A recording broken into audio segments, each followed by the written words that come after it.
Diplomacia e Política Externa, em que o Instituto Diplomático, sob a égide do Sr. Ministro dos Estrangeiros, traz a esta Casa um conjunto de ex-ministros dos negócios estrangeiros a comentar o percurso ou a prestação ou algum outro facto julgado relevante pelo orador de outro ministro dos negócios estrangeiros ou de outra componente interessante da política externa portuguesa que tenha percebido. A ideia tratou-se também de constatar que é um estado de crise nacional, europeia e internacional, de procurar olhar para o passado e de procurar também olhar como é que em certos períodos de crise ou de alguma maneira da situação mais tensa internacional, certas figuras ou certas personalidades pegaram, tinham na mão e nas circunstâncias que as rodeavam e levaram o país de uma maneira ou de outra através da política externa para um percurso específico, diferente, não esperado, ou, pelo contrário, acalmaram e prosseguiram por vias que resultaram em saídas de crise. Hoje temos aqui o embaixador, o nosso colega António Martins da Cruz, que foi Ministro dos Estrangeiros e que nos vai falar sobre Jaime Gama e a política externa portuguesa. Antes disso, porém, o Sr. Secretário de Estado dos Negócios Estrangeiros e Cooperação vai nos dizer algumas palavras. Muito obrigado. Excelentíssima Senhora Diretora do Instituto Diplomático, excelentíssimo Sr. Dr. Jaime Gama, representa-se em termos de tema, excelentíssimo Sr. Embaixador Martins da Cruz, Excelências, minhas senhoras e meus senhores. Dados os imperativos da agenda do Sr. Ministro de Estado e dos Negócios Estrangeiros, muito gostaria de estar aqui connosco neste momento, com a minha honra e o gosto de vos dar as boas-vindas e abrir esta conferência. Não me atrevo a ocupar muito o vosso tempo, considerando a pertinência e a abrangência do tema desta conferência e a dimensão política e diplomática dos senhores que partilham esta mesa comigo. Mas não posso deixar de começar por congratular o Instituto Diplomático na pessoa da sua diretora, a doutora Manuela Franco, por mais esta conferência, integrada no ciclo de Diplomacia e Política Externa, que nos permite voltar a juntar dois antigos ministros dos Negócios Estrangeiros, cujas ações políticas deixaram ambas uma marca indelével na política externa portuguesa. Será seguramente redundante afirmar que o Dr. Jaime Gama foi um dos maiores vultos da política nacional depois do 25 de Abril, e em particular da política externa. Chefiou o Ministério dos Negócios Estrangeiros num total de quase 9 anos, ao longo de 3 governos constitucionais. Ao longo desse tempo, presenciou e protagonizou momentos marcantes da nossa história e da política internacional. Permitam-me recordar apenas 4, por ordem cronológica. No ano de 1986, a adesão de Portugal à Comunidade Económica Europeia. Em 1996, a Constituição da CPLP, a organização do quadro europeu da primeira Cimeira da União Europeia-África no ano 2000 e, por último, no ano 2002, o processo de independência de Timor-Leste, ainda hoje um dos mais históricos sucessos da nossa política externa. Mais do que momentos marcantes, estes episódios acabam por traduzir verdadeiros vetores estratégicos da afirmação de Portugal no palco internacional, nas diversas dimensões da política externa. Quem melhor que o Sr. Embaixador António Martins de Cruz para o apresentar, que foi, de resto, seu sucessor neste Ministério. O Embaixador Martins da Cruz foi um dos mais destacados diplomatas portugueses. À frente deste Ministério, teve de lidar e gerir, em primeira mão, um cenário internacional em mudança brusca após os acontecimentos de setembro de 2001. Enquanto Ministro dos Negócios Estrangeiros, foi ainda, entre muitos outros méritos, dos que mais afirmou a importância da diplomacia económica, que hoje é uma prioridade absoluta da nossa política externa.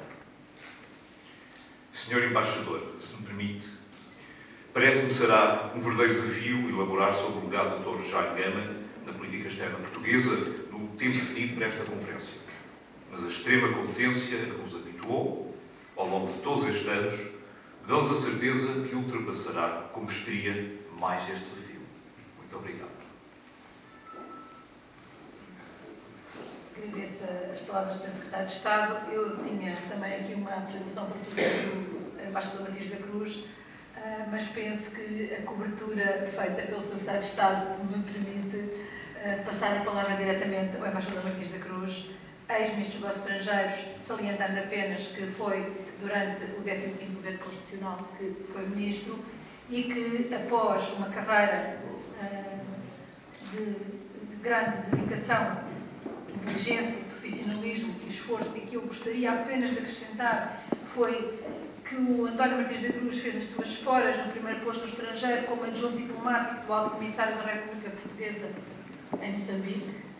Posto esse que eu estou convencida, conhecendo há muitos anos, que o marcou de uma maneira muito viva para o resto da sua carreira diplomática, e agora que tenho o privilégio de estar no Instituto Diplomático e de ter acesso a certos processos de arquivo, veio-me à mão um processo dessa altura em que a Embaixada inteira subscrevia textos de 4, 5 páginas para se justificar de não estar à espera do embaixador no aeroporto e de explicando que as visitas que o embaixador fazia ao MPLA e à Luanda não eram de serviço, mas eram de caráter político, assinado Romadão Albuquerque, assinado António Martins da Cruz e assinado Gil Saldanha, e toda uma série de aventuras que muitos colegas que aqui estão viveram também nesse período conturbado, que o Ministério retrospectivamente atravessou com muita calma, mas que na altura foi vivido de uma maneira por vezes violenta. Eu tinha também pensado salientar, o Sr. Secretário de Estado já abordou a questão da diplomacia económica, sendo algo que, digamos que sempre acompanhou o trabalho diplomático, desde que existe trabalho diplomático. Não sei mesmo se o primeiro módulo da diplomacia não é o negócio, agora o negócio internacional. No caso, foi realmente na altura do 15º Governo Constitucional que foram lançadas a público e encontraram de imediato uma enorme repercussão a ideia da diplomacia económica, a ideia de ser trabalhado especificamente essa matéria em sede legislativa, viria depois a ser publicado um despacho conjunto trabalhado entre o Ministério dos Negócios Estrangeiros e o Ministério da Economia para avançar o processo, o que é verdade e de certa maneira podemos dizer, enfim, em relação à forma como o Ministro dos Negócios Estrangeiros, António Martins da Cruz, agiu nessa área, que essa necessidade era já pressentida e que houve uma resposta que imediatamente ganhou uma enorme amplitude e um enorme eco na sociedade e nos meios de comunicação social, que desde então não mais desapareceu da cena da diplomacia e das suas várias vertentes.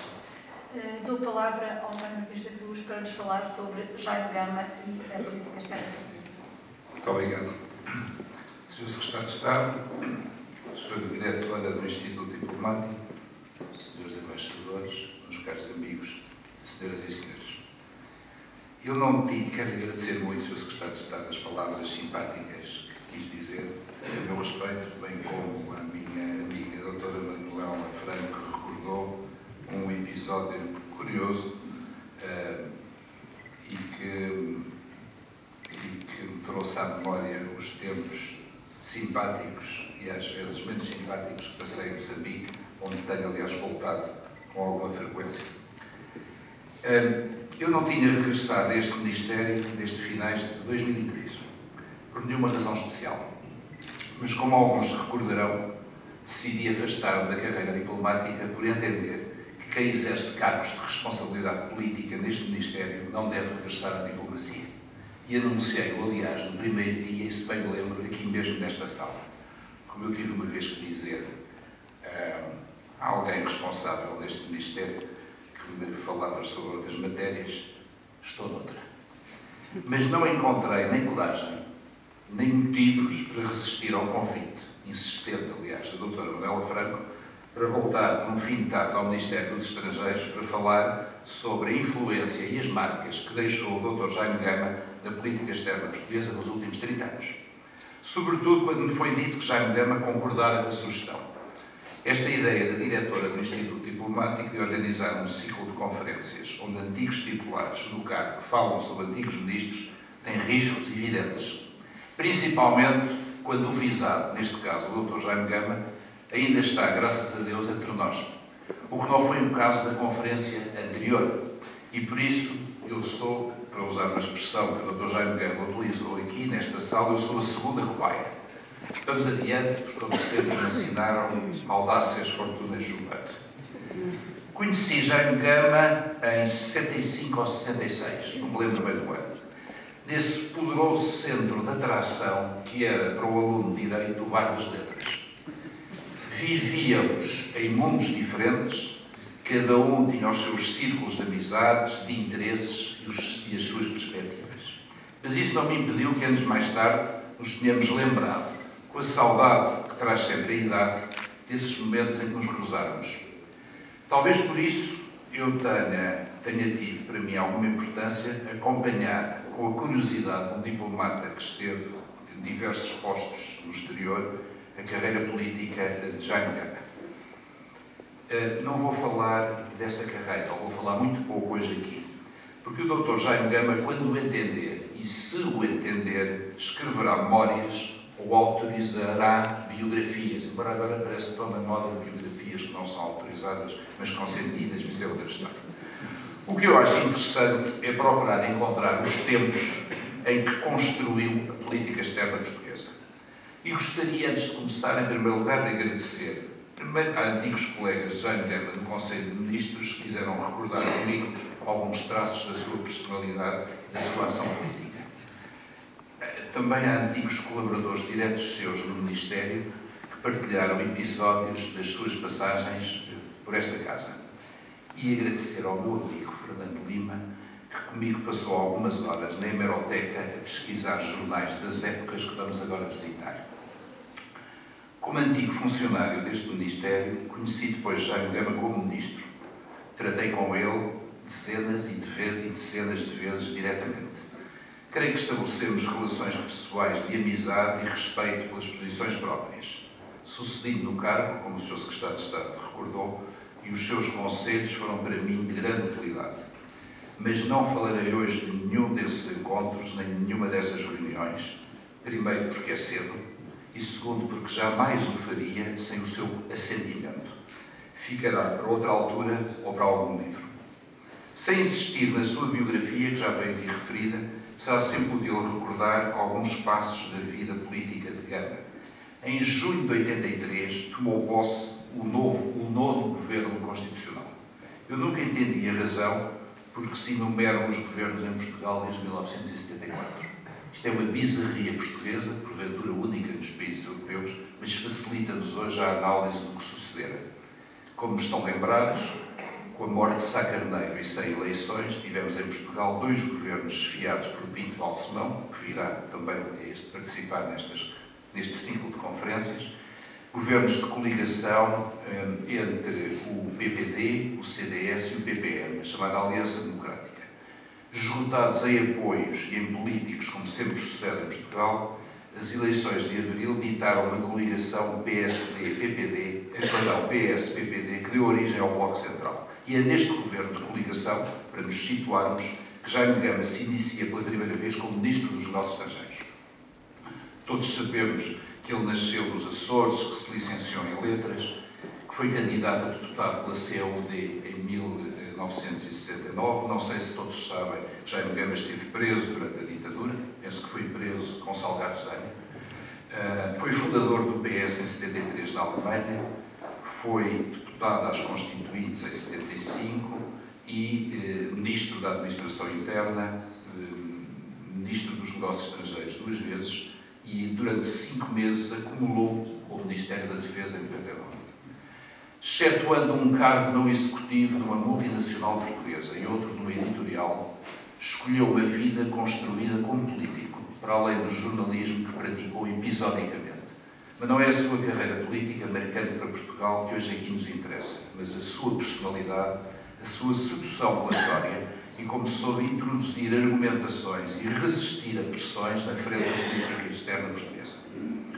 Nos séculos XX e XXI, só Salazar, como ministro, ocupou mais tempo a pasta dos estrangeiros, mais 510 dias que Jaime Gama, e mesmo assim, em eternidade e em acumulação de cargos. Gama foi ministro a tempo inteiro neste Ministério 3.231 dias, excetuando os 5 meses que acumulou com a defesa. Em democracia, na monarquia, na Primeira República ou depois de 1975, nenhum político foi durante tanto tempo responsável pela política externa portuguesa. Nem mesmo durante o consulado de Salazar, Franco Nogueira, que só foi ministro 3.070 dias. É interessante sublinhar o que foi, porventura, uma das primeiras manifestações na área da política externa em trabalho parlamentar em plena Assembleia Constituinte. Em novembro de 75, Gama dirige um requerimento à mesa questionando a posição de Portugal na Assembleia Geral da ONU, votando a favor de uma proposta condenando o sionismo como forma de racismo e discriminação social. Por, e cito, insólita na diplomacia portuguesa e procurando averiguar as, cito, consequências negativas da posição tomada. Portugal votar essa proposta por indicação do Governo e certamente do Ministro dos Negócios Estrangeiros da altura. Não sei se o requerimento de Gama foi respondido, mas todos sabemos que essa posição foi abandonada, como tantas outras assumidas nesses tempos de 75, quando Portugal era arauto de um terceiro mundismo por entre tensões e conflitos que prejudicaram a nossa posição no mundo. Na Assembleia, Jaime Gama interrogava-se bem sobre um dos ângulos da efêmera e espúria teoria do pontismo que se esfumou tal como os seus estrategas e que nos deixou em equilíbrios instáveis e indefensáveis até ter sido apontado pelo primeiro governo Soares e primeiro governo democrático, o Runda Europa. Com o fim do segundo executivo de Balsemão, sai, como vimos, um governo de coligação. Para nos situarmos, o Partido Socialista, além de Mário Soares, tinha 8 ministros, o PSD 7 e ainda havia um independente, Hernani Lopes, nas finanças. No dia seguinte, o Diário de Notícias deu conta da cerimónia de posse e dos discursos de Eanes e Soares, e o título era sugestivo: polémica nas entrelinhas e coincidência no diagnóstico. Segundo aquele jornal, que era ainda nesse tempo uma referência diária, hoje em dia infelizmente já não o é, Jaime Gama nos estrangeiros era um dos 5 homens fortes do governo e partilhava esse poder, sempre segundo o Diário de Notícias, com Mário Soares, Mota Pinto, Almeida Santos e Hernani Lopes. O Expresso desse dia era, como sempre, muito mais incisivo e titulava: Soares insiste nas dificuldades e Eanes nas condições favoráveis. Curiosa a análise dedicada à Gama por um comentador, que aliás acho que é conselheiro do atual Presidente da República e que se intitulava, sempre no Diário de Notícias, Jaime Gama, a defesa por outros meios. E cito, eu acho que era uma avaliação radical, citando: confesso que o via melhor da defesa. O ar pesado e o andar cabisbaixo projetam-se muito mais para a moldura do paisano a observar manobras ou desfiles do que para o verniz das chancelarias. A voz, porém, é de contralto, que não se espera. Há casos em que por detrás de assimetrias como esta se escondem virtudes diplomáticas. E mais adiante, cabe-lhe a ele demonstrar que o sobressalto que alguns sentiram ao sabê-lo ministro não foi um aviso, mas tão só um desafio. E para não lhe dizer o nome, assina este artigo Diogo Pires Aurélio. Jaime Gama demonstrou o equívoco dos comentadores e que estes e outros desafios eram afinal um estímulo e eram oportunidades.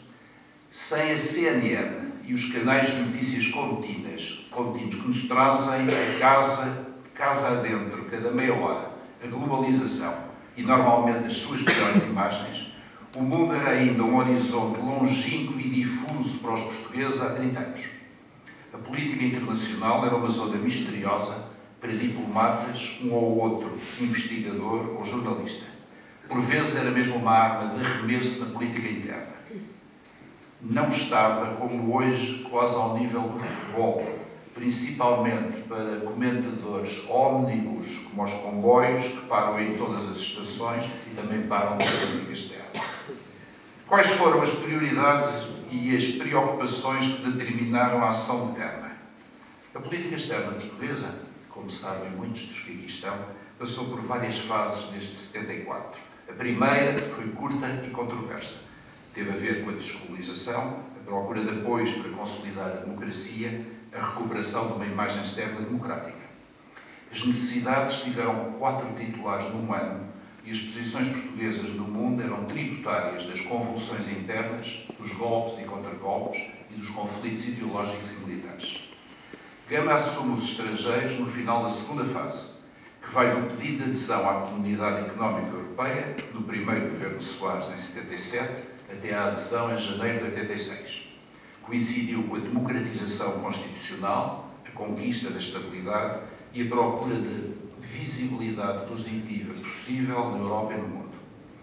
Para registro algum historiador que se interesse pelo tema, a terceira fase irá de 86 até 2011 ou até os dias de hoje, porque ainda é cedo para conhecer a extensão dos custos externos que nos trouxe o bailout e a intervenção de 2011. Também não chegou o tempo, como dizia o padre António Vieira, de fazer a divisão da história. Tal como sucedeu com o final das épocas históricas, a queda de Roma, a queda de Constantinopla e a queda da Bastilha, talvez daqui a dezenas de anos se situa o final da época contemporânea, em alguma altura entre a queda do Muro de Berlim e a queda do Lehman Brothers. Com tanta queda, não sei se as boletas de Troika serão as melhores, mas são as que há. Mais do que esta cristalização, o que de verdade nos interessa hoje é como é que Gama dirigiu a política externa portuguesa. Em janeiro de 83, voltemos um bocado ao passado, estávamos em plena Guerra Fria, cuja agenda passava por Angola, por Moçambique, pela África Austral. Timor continuava ocupado pela Indonésia. Na Península, Gonçalves consolidava a democracia, procurava unir as duas Espanhas e transformar Madrid numa capital de referência internacional. A NATO era essencial para a nossa defesa, tal como as capacidades dos Estados Unidos. Mas o grande desafio da nossa política externa, na expressão feliz do professor António José Telo, era acertar o passo pela Europa. A Europa connosco, lembram-se todos do slogan, era o horizonte de esperança e de segurança dos portugueses, que em 5 anos tinham assistido a 2 intervenções do Fundo Monetário Internacional. Com a habitual exceção do Partido Comunista, os partidos da coligação, da altura, e com entusiasmo e humores variáveis, o próprio CDS, eram, nesse momento, favoráveis à Europa. Começava a nossa empatia com as instâncias europeias.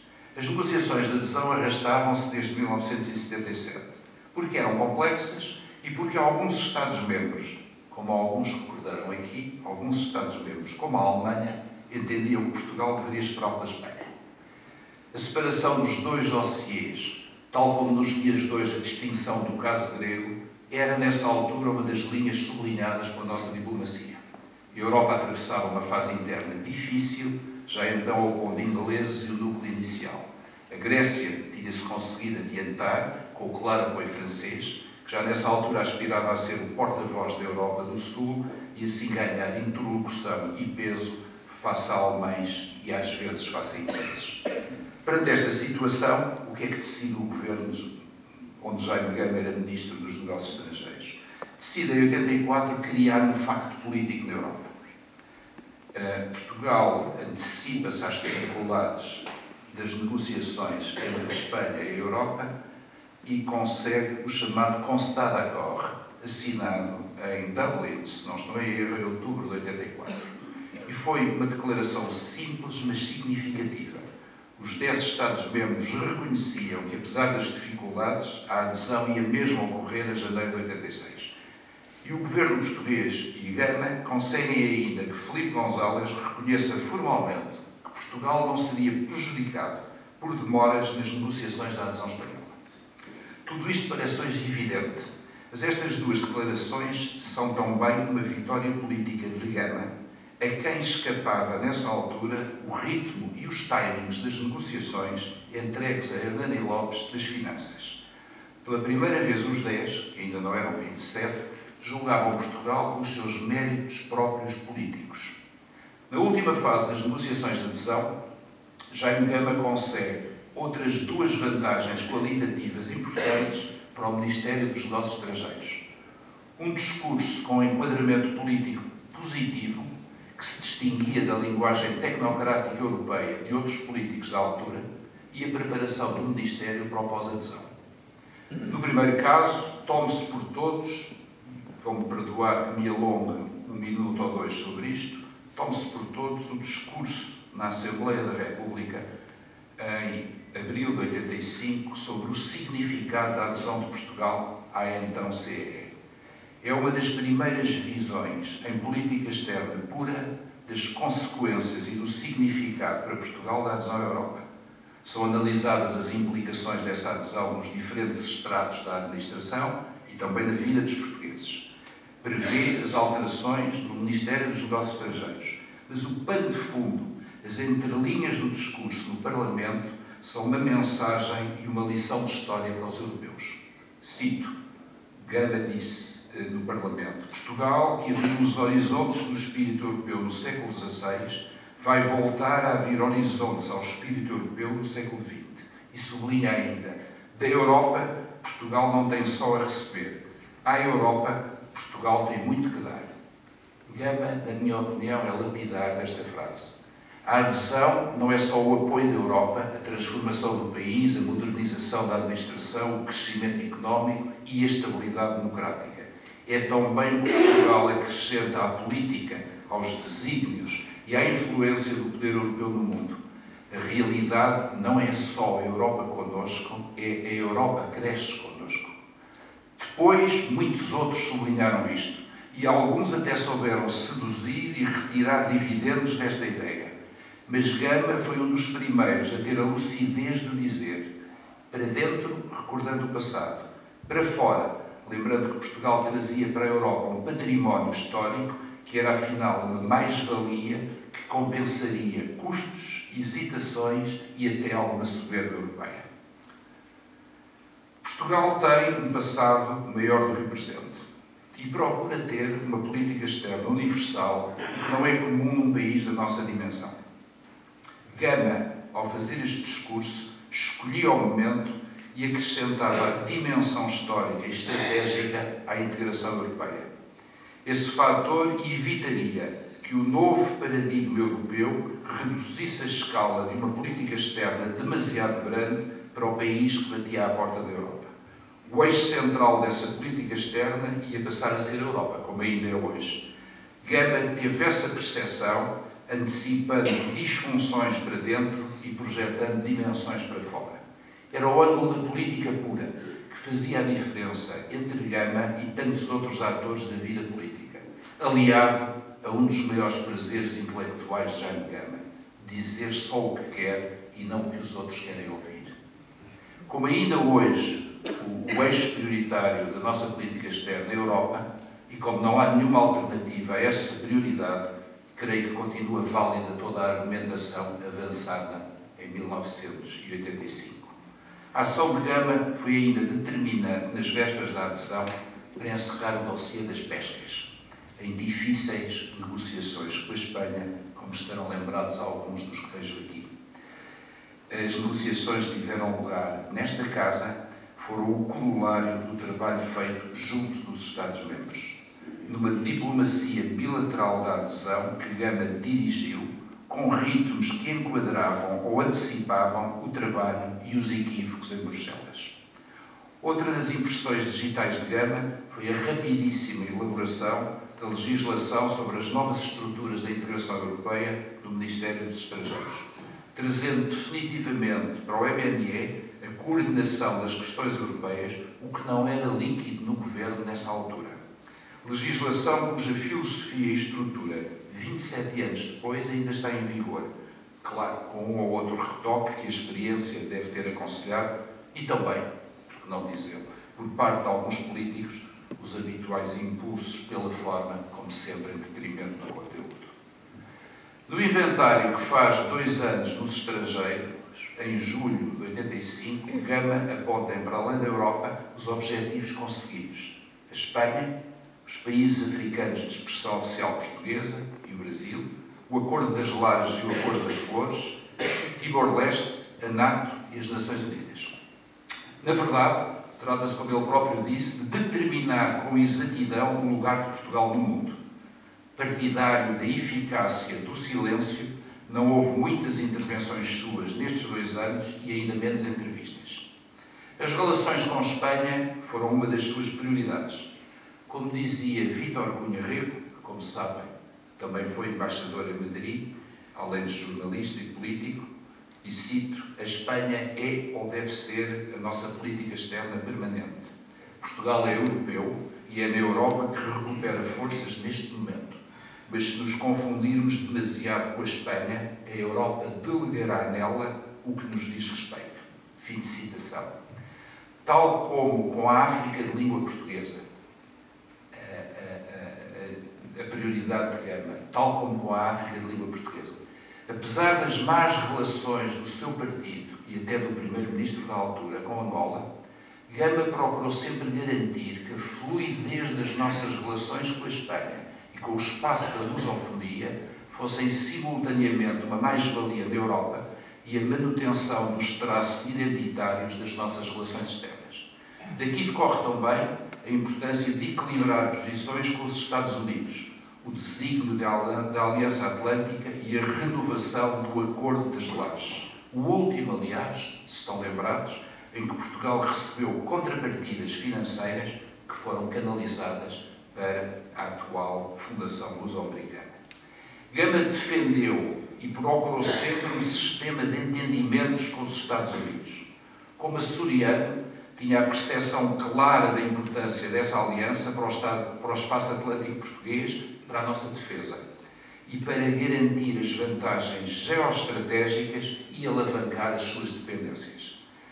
Nesse tempo, Timor-Leste era um muro intransponível, já entregue ao ritmo próprio das Nações Unidas.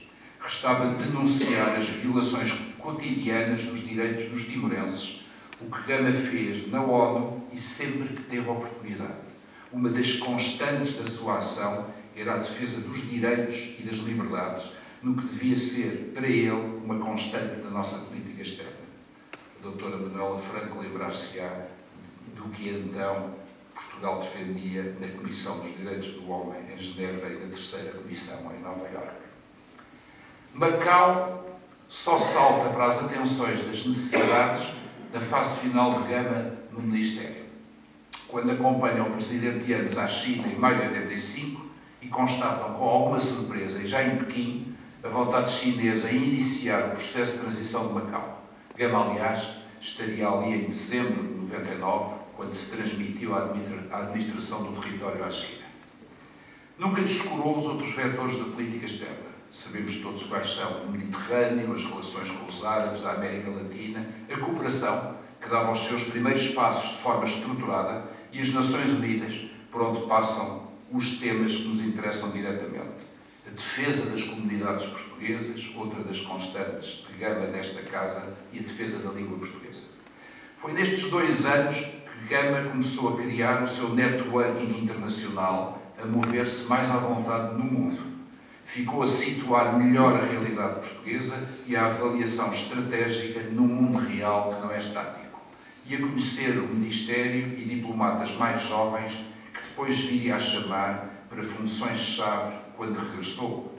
Dou-vos um exemplo: quando foi buscar o embaixador Pedro Ribeiro de Menezes ao Brasil para o trazer para secretário-geral, era um dos jovens diplomatas que ele tinha conhecido em 83, 85.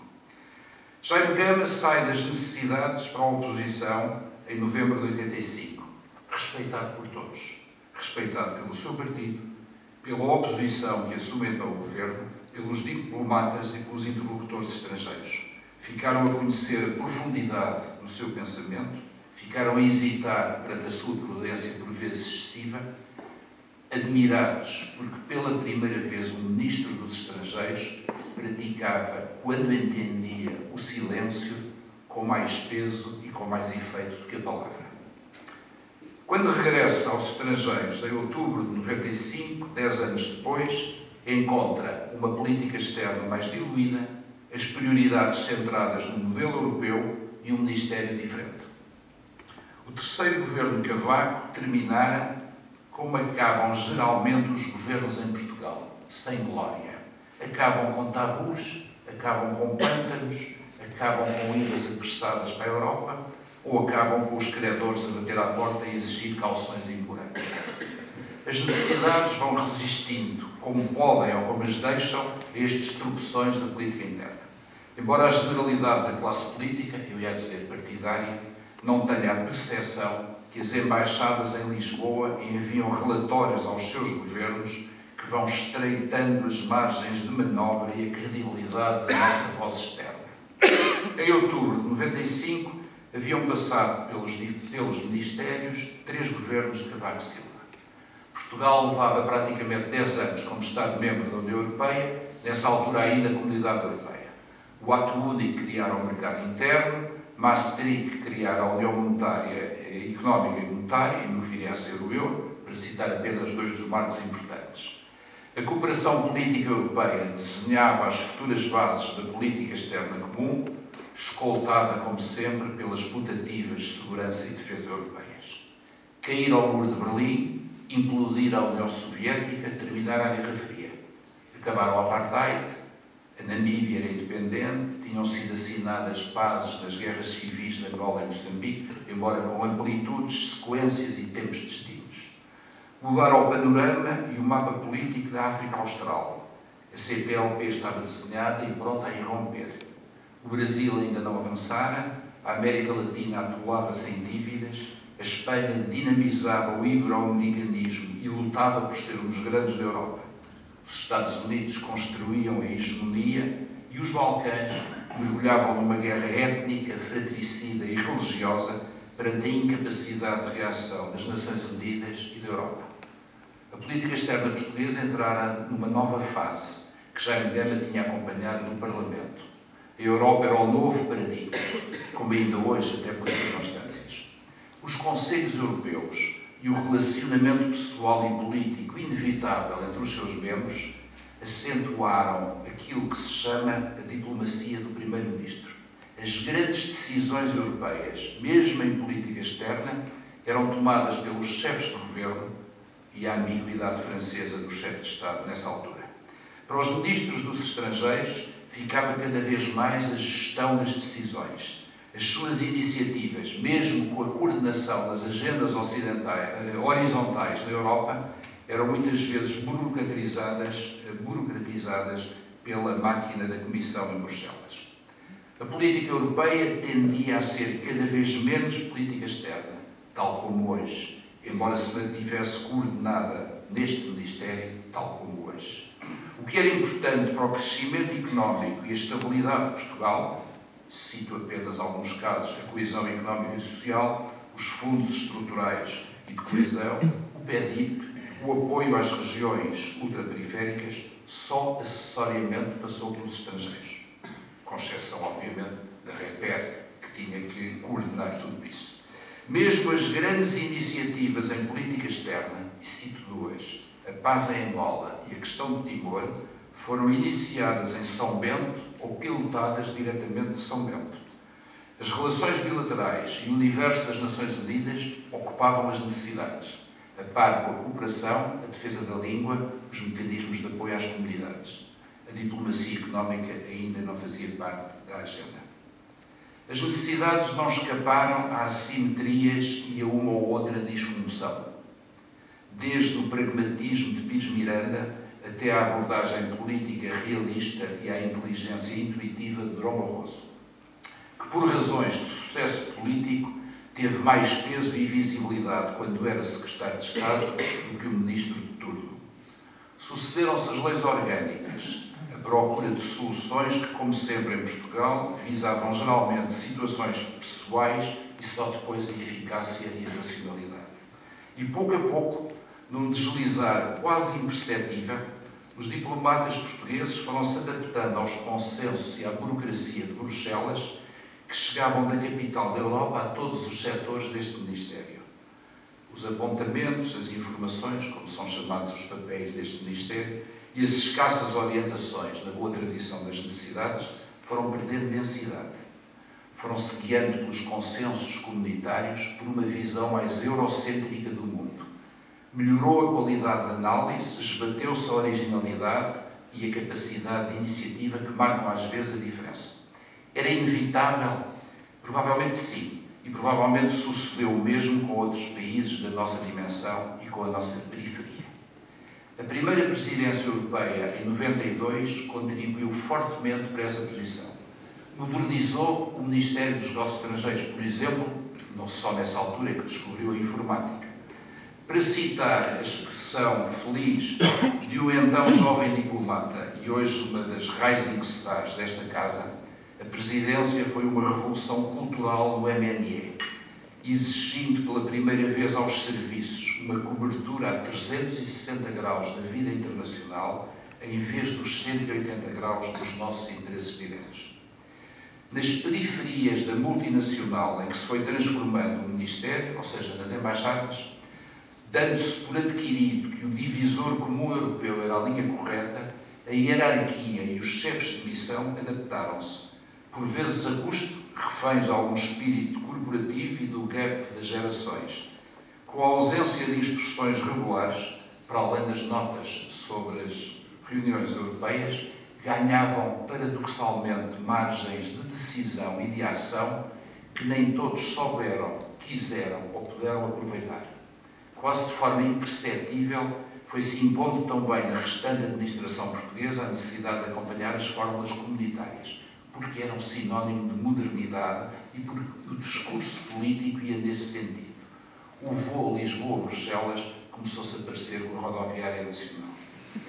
Apesar da geometria variável das posições em Bruxelas, caminhou-se para acatar consensos, onde se procuravam encaixar amontando os interesses nacionais e ajusando os temas pontuais e circunstanciais, que são sempre aqueles que aparecem à última hora, de que parece depender a salvação da pátria e que se esfumam quando saímos da reunião, esfumam-se com a pressa com que chegam. Perante este panorama, que fez Jaime Gama na sua segunda passagem pelas necessidades. No segundo mandato, beneficia de condições políticas internas. Primeiro, partidárias, porque o governo é unitário e não de coligação. Segundo, políticas, já que Guterres nunca passara pelas necessidades. Gama tinha condições favoráveis e pensamento sedimentado para determinar ações de política externa, o que nem sempre sucede aos titulares deste Ministério em margem de manobra, quando o chefe de governo já por aqui passou. O seu prestígio e capacidade de agir adquire novas dimensões quando é Ministro de Estado e número 2 do Executivo, no segundo governo de Guterres, a partir de 99. Cabe lá nisso o que alguém chamou a gestão política dos gamistas no governo. Fala pouco no Conselho de Ministros, mas nas sessões informais a sua argumentação histórica e estratégica impõe-se. Em 1995, sucede Durão Barroso nas necessidades. Não era fácil. Durão Barroso era a vedeta do último governo de Cavaco, tivera sucessos políticos indiscutíveis e reformara, uma vez mais, o Ministério.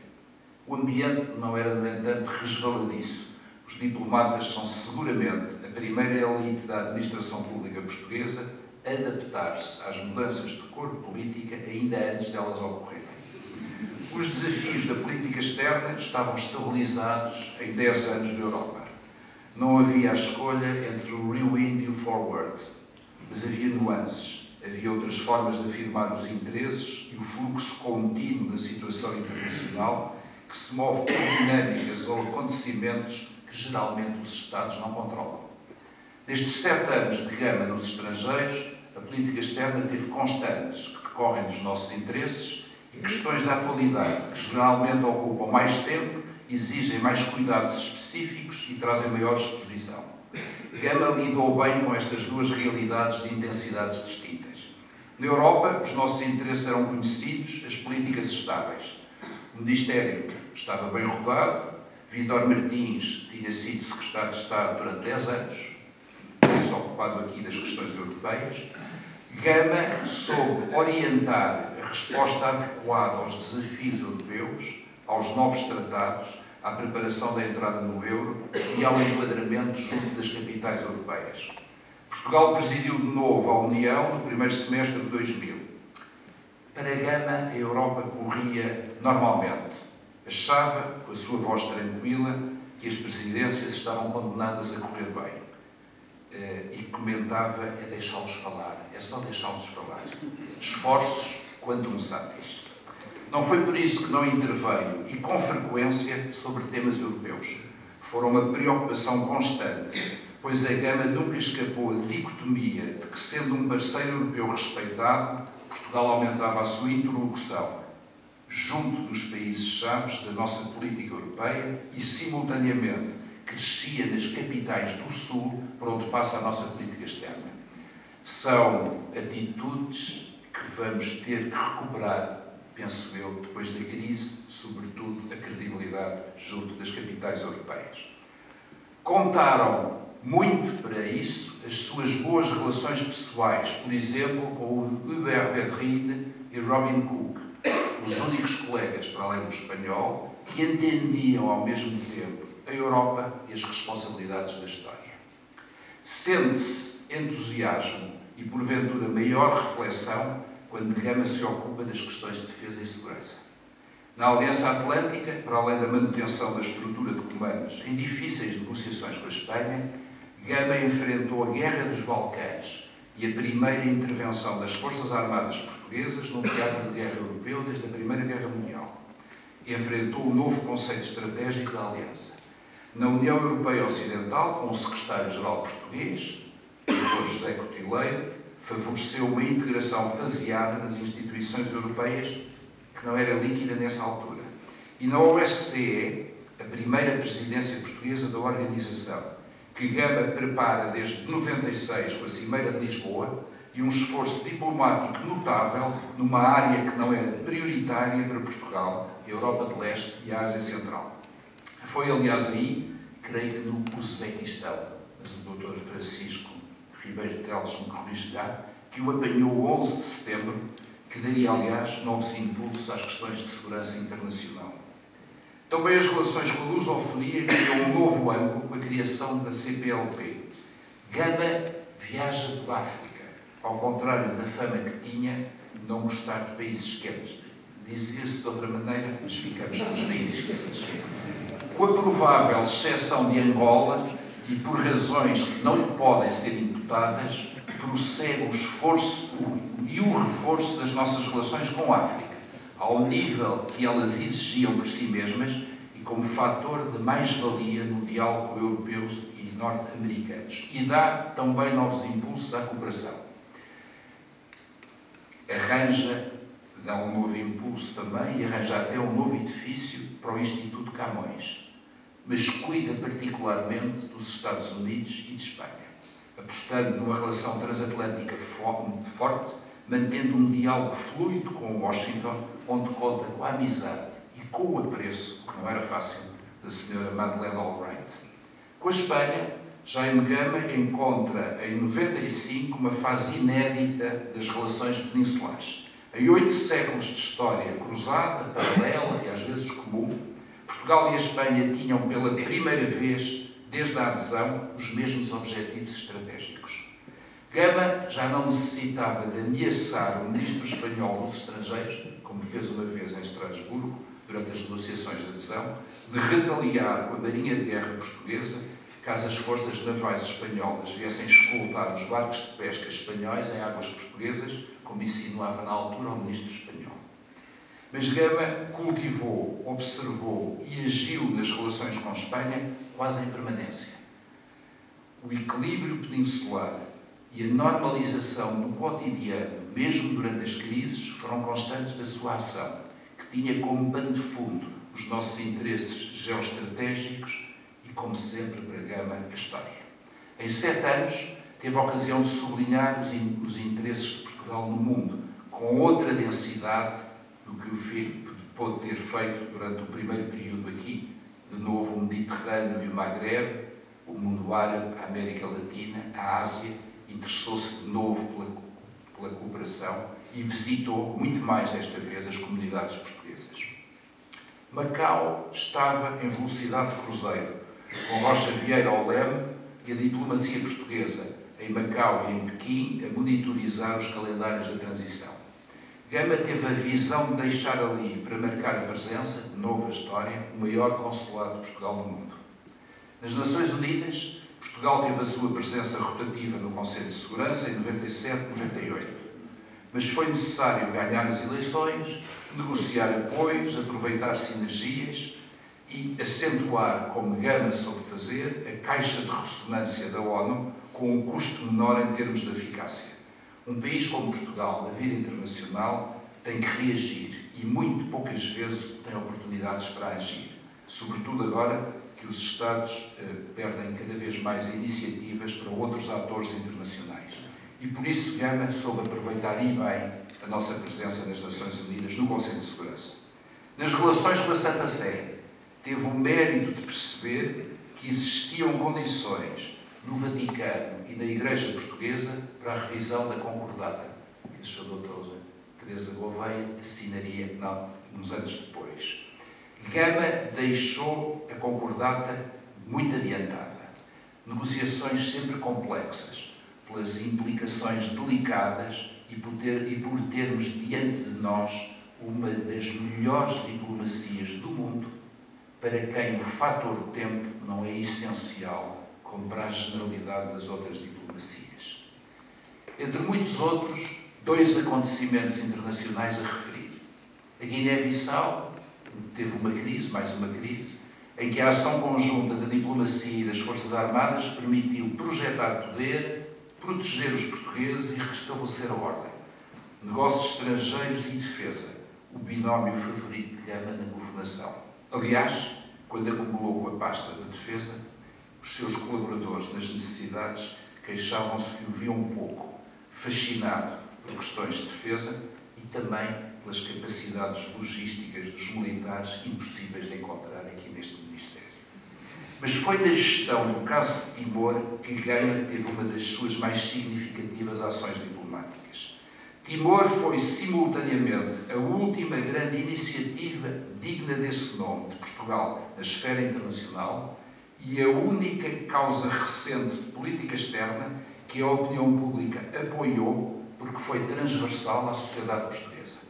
Aproveitando as circunstâncias políticas na Indonésia, Gama teve o condão de conceptualizar as negociações, desconstruir a argumentação tradicional e entender que Portugal tinha uma ocasião única para alterar os parâmetros da questão.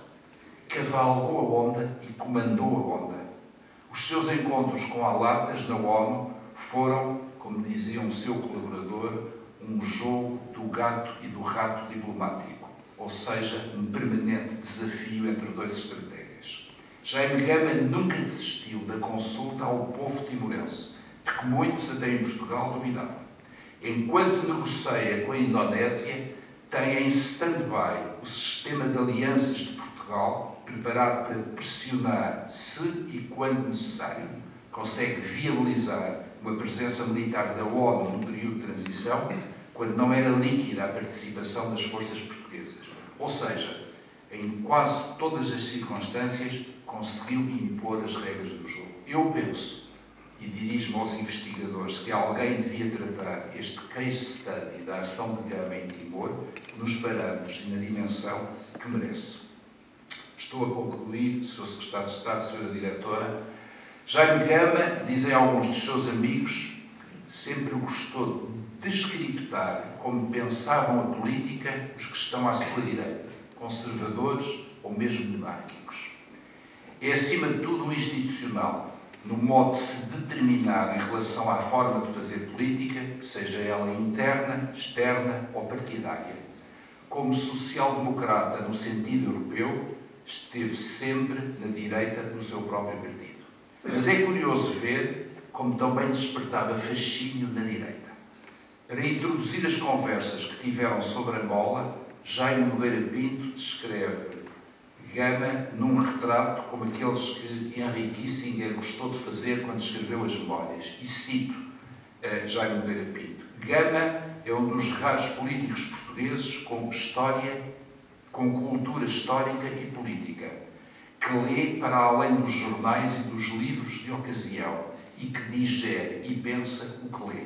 É um realista e um patriota que sai das banalidades jurídico-económicas e das trivialidades dos seus confrades e que, sendo político e gostando do poder, sempre mostrou indiferença pelas coisas que o poder dá. Fim de citação. Dizia-me um dos seus colaboradores que os políticos têm normalmente memória ou inteligência criativa. Jaime Gama tem as duas e exerce-as. É mais reflexivo do que intuitivo. Nos doutores da Igreja, preferirá seguramente São Tomás de Aquino a Santo Agostinho.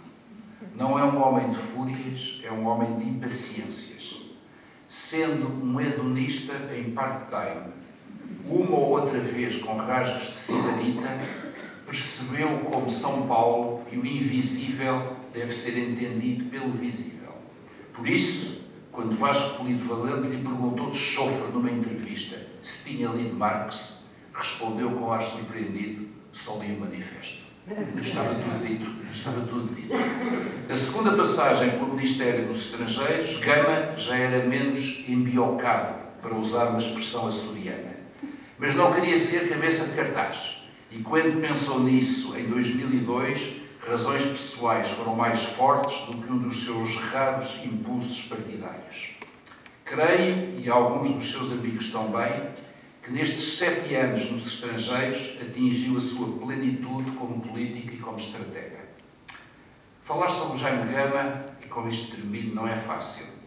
Entrar na sua personalidade reservada, no seu pensamento complexo e, por vezes, insondável, é um desafio que me ultrapassa. E perguntar-me-ão, então, e porquê é que aceitou falar hoje? E eu respondo como o padre António Vieira, e cito: não me atrever a falar com tanta largueza se não puder alegar por testemunhos os mesmos que podiam ser partes, ou seja, os que estão aqui. Muito obrigado.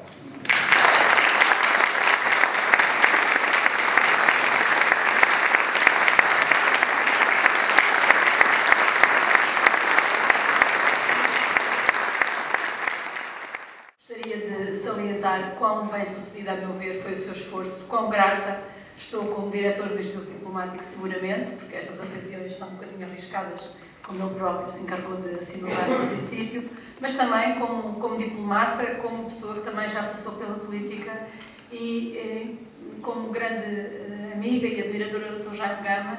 Esta ocasião, ao mesmo tempo, este compacto sobre a história da política externa portuguesa e sobre a ação do Dr. Jaime Gama, os desafios que se colocam e se colocaram à nossa política externa e aos proletários da política externa que nós somos, leva-me mais uma vez a agradecer a conferência. É de costume perguntar se há perguntas da audiência. Não sei se há perguntas da audiência. A audiência ficou a refletir nesta conferência. Eu agradeço a Embaixador Martins da Cruz, agradeço ao Secretário de Estado, agradeço a presença de todos e aproveito para anunciar que daqui por um mês teremos o Dr. Francisco Balsemão, que virá falar sobre um Primeiro-Ministro e a sua política externa.